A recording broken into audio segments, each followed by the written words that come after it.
Video kana dhuma isaa laala waan garaa nama nyaata. Dubbat kunoo dhufte shortaan.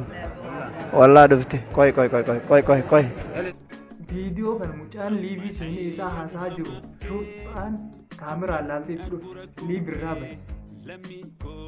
Yoo goota waan isiin goote.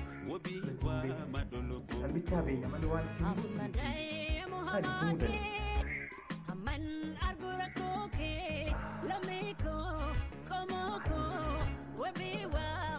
Utuu shurtaa nutti hin dhufin jechaadha. Booksiidhaan utuu lafarraa nuun xaragiin waliif sheerii godhaa. Jireenya keenya xiqqoo isin agarsiifnaa jireenya keessa.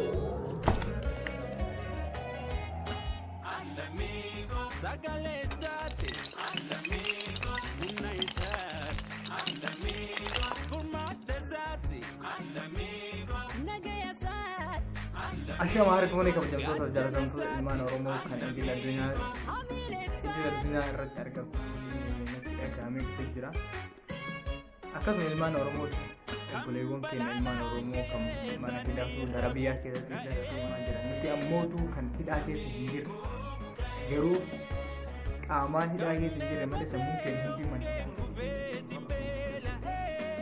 maaliif nu jettan gadi ba'anii waa godhachuu hin jiru har'a nu qabdee bootee san fiddee yoo hin gallaa ta'u maaltu nu mudata waan hin jedhu sammuu keenya mootummoonni yookaan ammootu kan silaa mootummaa jennee silaa biyya bulchee jennu inni nuti qoosaa jira garuu kan sanirra kan garaa na nyaata viidiyoo ijoollee isaa hanga isaa dhuma isaa laala waan garaa nama utuu shurtaa nutti hin dhufin jechaadha. Booksiidhaan utuu lafarraa nuun xaragiin waliif sheerii godhaa. Jireenya keenya xiqqoo isin agarsiifnaa jireenya keessa.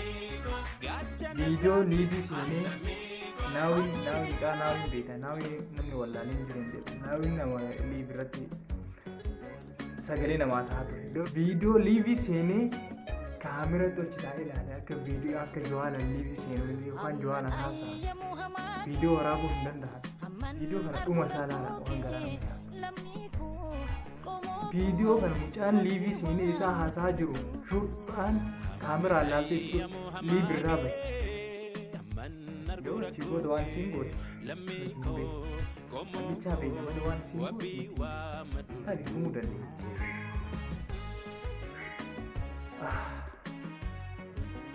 Jennee jiraata bara baraa.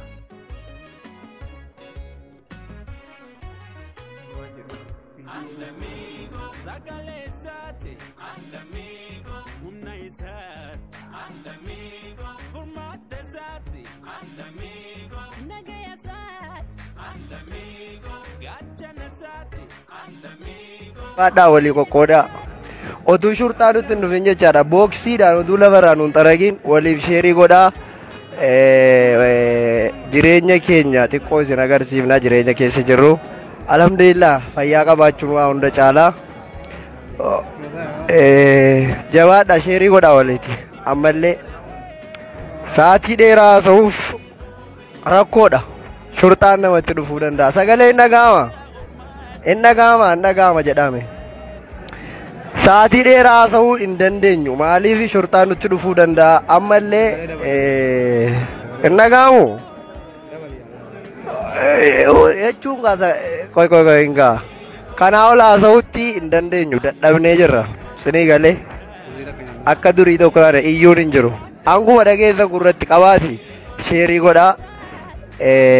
Jireenya keenya isin daawwachiifnaa jechuudha. Baga nagaan dhuftan. Gana sheerii godha. Naaf Mahammad sheerii godha. Kuno yoo na yaadde kottu si yaadeedhaara. Jabaadha. Ammallee ganaadha.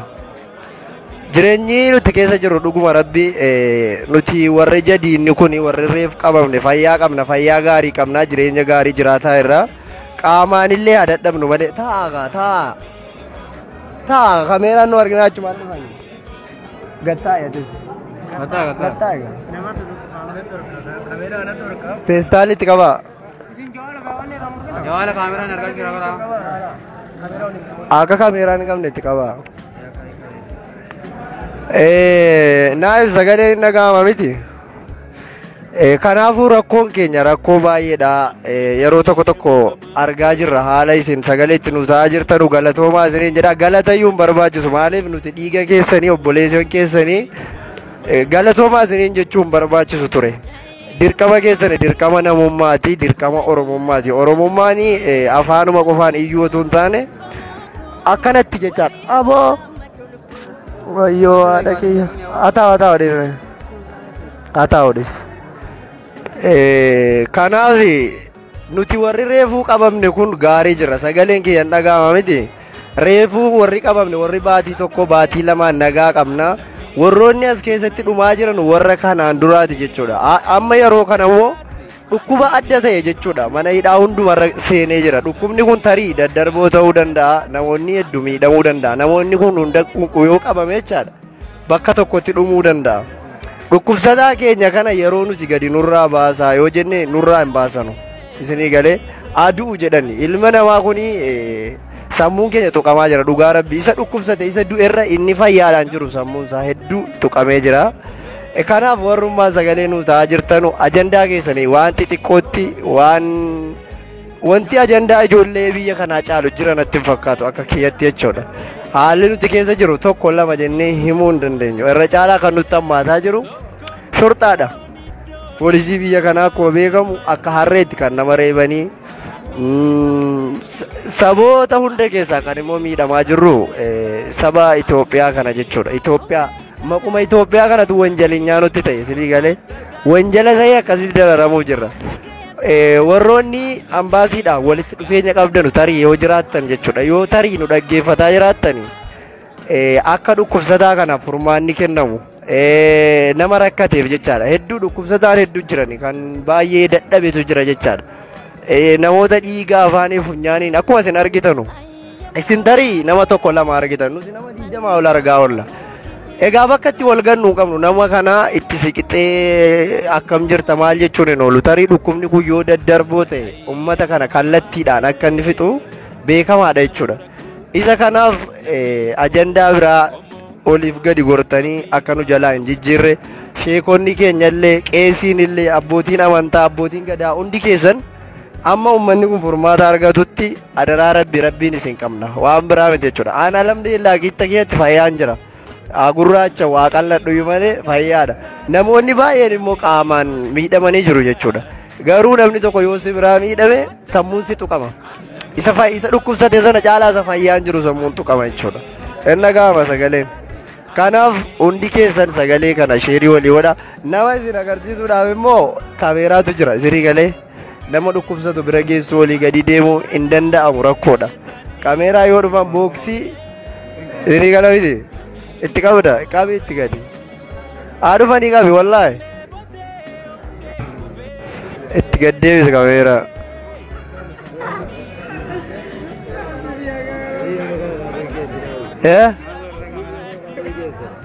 maaliif koy indalagu jawaallee dhiisi karraa fayyini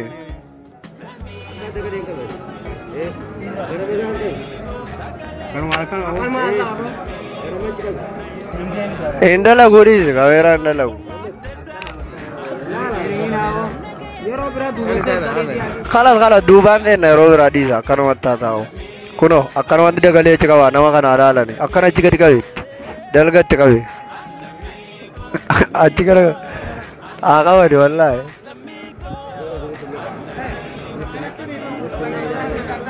argani gaa egaa kanuma jechaadha jireenyi keenya ulfaataadha akkallee rakkoo keenya iyyuu akka itti dabarfannu akka itti mul'ifannu waan hin qabneef kanuma isiniin jenna paartii siyaasaa maarree jechuu dhiisaa sagalee nuu taasa kan gaafa biraatti deebina dhiisaa kalas gaa dhiisaa yaa waalatti nurkaa fuudhani dhiisaa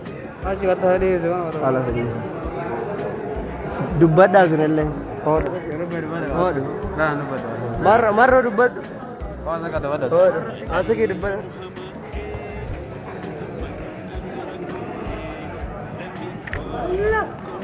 jaalle marro Dubbadhu rakkoo as keessa jiru dubbadhu. Salaamu alaikum warahmatullahi wabarakatuh. Akkam jirtan ilmaan Oromoo nagayaan akkam Kuduu asitti qabadhu dubbadhu kana. jirtanii fayyaa keessanii ilmaan Oromoo. Haalli nu keessa jirru haala ulfaataadha. Wallahi hedduu namatti ulfaata. Rakkoon Oromoon keessa jirtu kana jennee isinitti himuu hin dandeenyu. Rakkoo guddaa keessa jirra. Irra caalaan wallahi dhibamaa nurraa gadi hin baasanii yoo gabbaasaa jenneen on nurra dhanii rakkoo akkana kana keessa jirraati. Sagalee nuu ta'a isiniin jenna. Nus ilmaan Oromoo isin malee wanni qabnu hin jiru wallahi. Sagalee sirrii nuu taati. Abbootii gadaallee gartanii abbootii amantaa guututtu.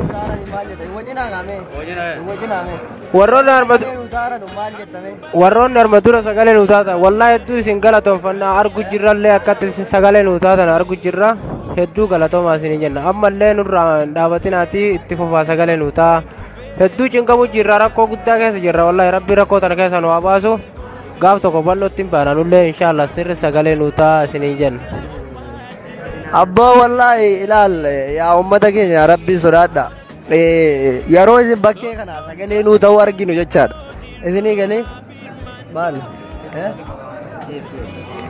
Hedduu gammada namni kun otuu hin nyaatin buluu danda'a jechuudha. Hin gammada hedduu namni yeroo isin immoo achi bakkeedha calliftanu dhukkubsataan illee tabsaa murataa fayyaa aboona ajjeesaa jirta. Du'aan jiraatu harkaa fuudha. Maal laalta namni hin jiru waa lakkee as mul'ata ishee kottu dubbadhu. Dubbadhu yaa.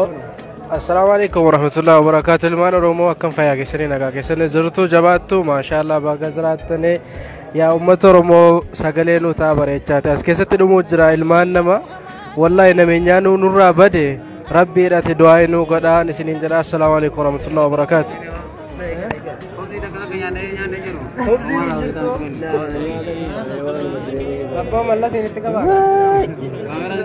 Assalamu alaikum warahmatullahi wabarakatuh. Shamar ka hone jirra isiniin jenna. Galatooma isiniin jenna warra sagalee nuu ta'a jirtan. Sheer godhaa biraan kaa isiniin jaa. Waan akkasiiti sheer godhaa. Waan akkasiiti isiniin jenna warroonni sagalee nuu ta'a jirtan galatooma galata rabbi irraa argattan inshaallah isiniin jenna nuu dura.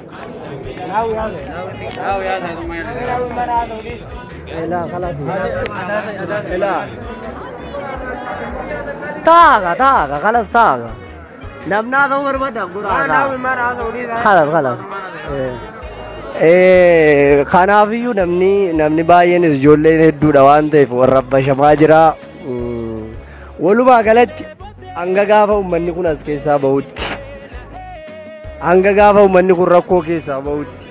Uummanni kun as taa'ee rakkina keessa iyyaafata.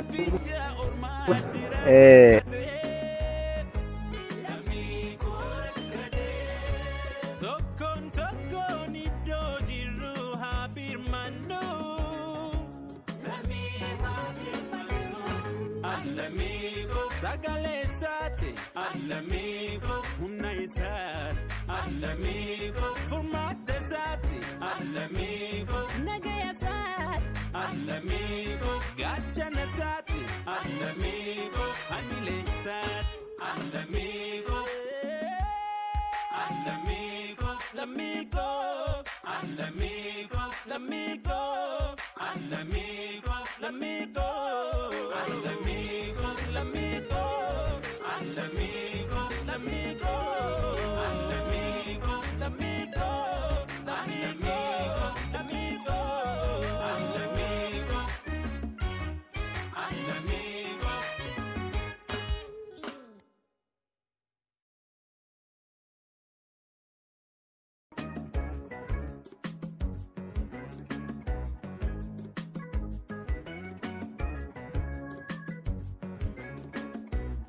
Hamman hayyamu hamakkee hamman argu rakkoo kee lammii koo qomoo koo wabii waa madolokoo koo. Hamman hayyamu hamakkee hamman argu rakkoo kee lammii koo qomoo koo wabii waa madolokoo koo.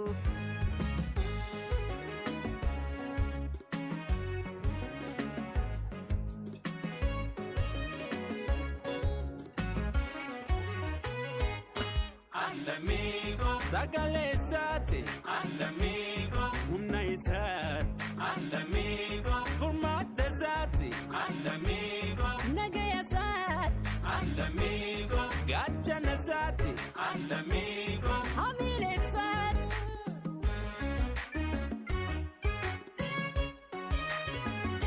kambalada ke sanirabu kae, l'amico kae, kande bate ongen kuveti mbela l'amico kae, kamba kate pinja ormatira kate, l'amico kate, tokkon idojiru habirmanu, all'amico, sagalesate, all'amico, humnaisat, all'amico, formatasat, all'amico, nagayasat, all'amico, gaccianasati, all'amico, hamilesat,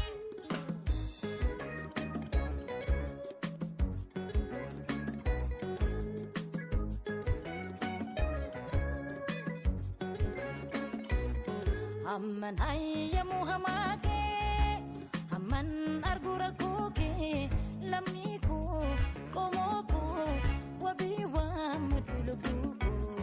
hammanayya muhamage, hamman argurakuke, lamiko, komoko, wabiwa madulubuku.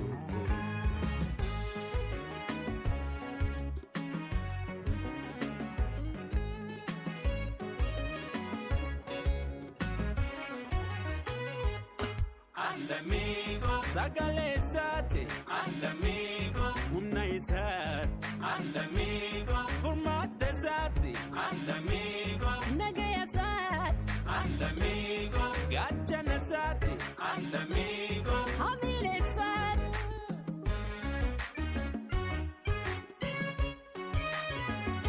kambalada ke sanirabu kae, l'amico kae, kande bate ongen kuveti mbela l'amico kae, kamba kate pinja ormatira kate, l'amico kate, tokkon idojiru habirmanu, all'amico, sagalesate, all'amico, un'aisat, all'amico, formate esati, all'amico, Nagayasat, all'amico, gaccianasati, all'amico, hamilesat, all'amico, all'amico, l'amico, all'amico, l'amico, all'amico, l'amico.